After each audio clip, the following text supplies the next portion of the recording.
I created my cocktail recipe for Lo Spirito Viola as a unique take on the classic highball or Collins, which traditionally combines a spirit, a bubbly ingredient, and citrus. We're riffing on this classic by using a bit of balsamic instead of citrus. This cocktail is Italy in a glass. The depth, complexity, richness, concentration, and fruit of the balsamic vinegar from Modena really shines through. It does the job of the spirit too. Since it's aged in oak barrels, you get oak influence, just as you would in a spirit. Instead of scotch or gin, I'm using amaretto. It's based on the pits of stone fruit, so there's a marriage of flavor and concept with the cherries that garnish the cocktail.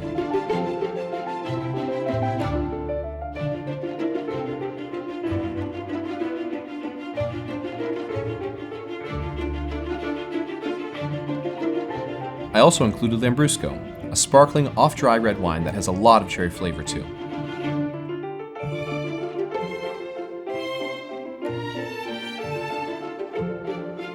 I've used balsamic and other vinegars in cocktails for years. Balsamic in particular enhances cocktails because it has a mellow richness that works really well in drinks. Amarena cherries are delicious candied cherries where you're likely to see them served with cheese or charcuterie and also used in drinks. I created the recipe to use ingredients that are designed to complement each other and are all native to Italy.